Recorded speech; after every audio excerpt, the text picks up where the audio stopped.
Those were their words. China will catch a cold.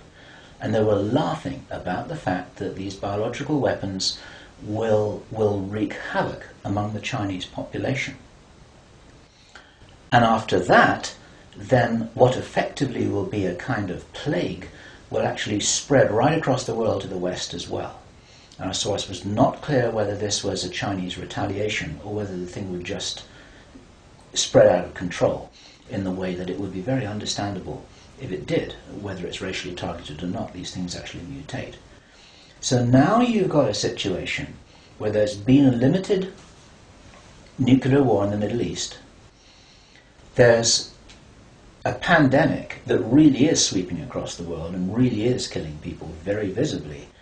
And you've got this totalitarian military lockdown in all the governments in the Western world because everyone's going to be in panic about all of this. And then, he said, then the real war starts. Something that would be justifiably called the Third World War with a much more major nuclear exchange. And at this point, I asked him, is this just about population reduction? What is this about? Why are they doing this? Why this insane Dr. Strangelove plan for just unleashing all of this stuff on the world? Why do it? He said, absolutely, it's about population reduction. So I said, well, in this meeting, did they mention any figures? And he said, yes, they did, 50%. Half the world's population. This is planned as per the Georgia Guidestones. For those of you who don't know what the Georgia Guidestones are, it's a stone monument in Georgia in America that was erected anonymously a number of years ago. It's in 8 languages, and it's like an Illuminati manifesto for a new world, as it were. And just hold that thought about this being a manifesto for a new world. This is an important concept here in what I'm presenting. One of the key parts of this manifesto for this new world is that there should be a population of 500 million people. Now, 500 million people is an enormous reduction from the nearly 7 billion that we've got at the moment. That's pretty much 95% of people who would no longer be on this planet.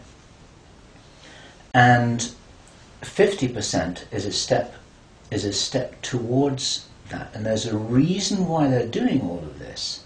There's a reason why they're in a hurry. There's a reason for this insanity. At this stage, our source was speculating about why are they in a hurry? Why do they want to do this? And there's a sort of heavy irony here, which is like, I was saying, well, if you're going to plan the Third World War, then why not take your time over it and get it right and do a really good job? You can, this could be in 20 years' time or 30 years' time, it doesn't really matter. Why is there in such a rush? And our source said that he felt, from inside information he's continued to receive, that this is still timed for something around 18 months from now. And that puts it around about the middle of 2011.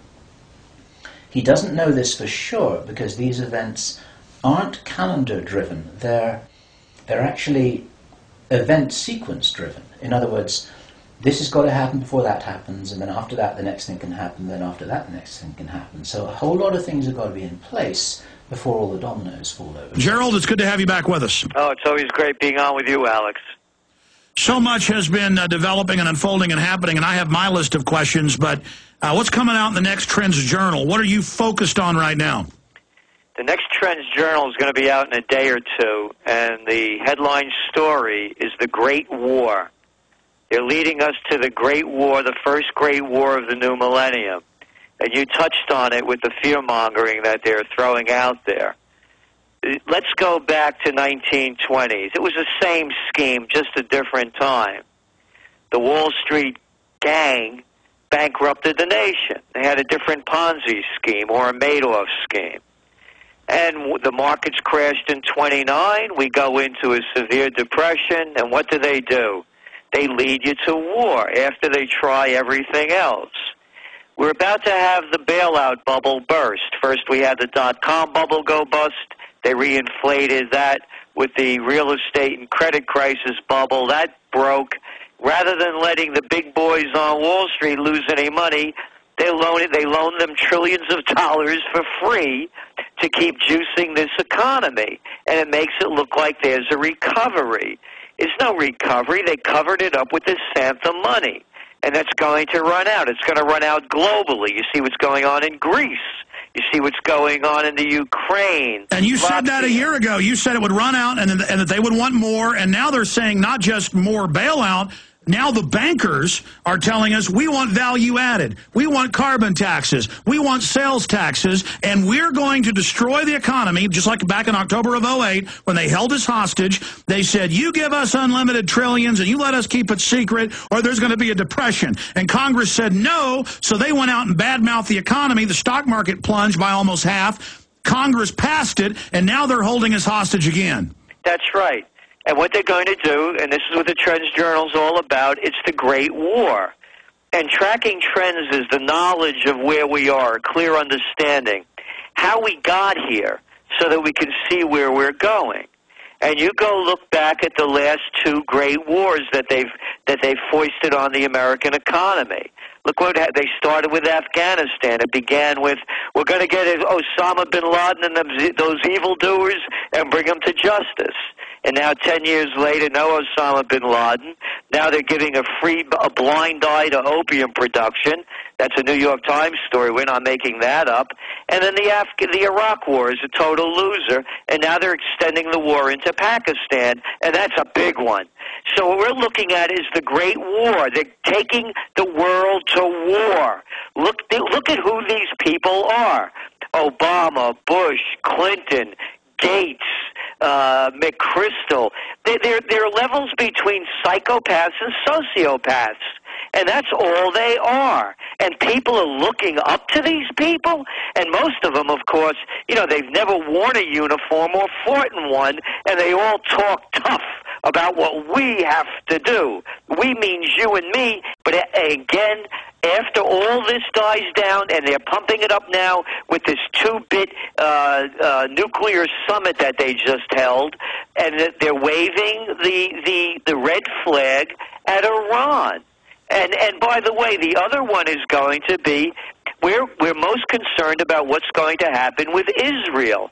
That story jumped out of the news overnight when they said that they were going to continue to build housing developments on occupied land, which is against the UN resolutions, against international law. They brushed it over. They did not, Netanyahu did not come to that nuclear summit, although Israel is alleged to have between 100 and 400 nuclear warheads.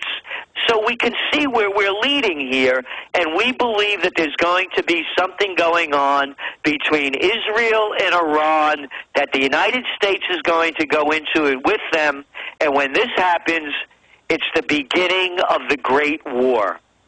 And by the way, Russian President Medvedev said 2 days ago to Haaretz, he said, Israel, don't attack Iran. This could cause World War III, a global catastrophe. And I've interviewed top former Pentagon and CIA analysts.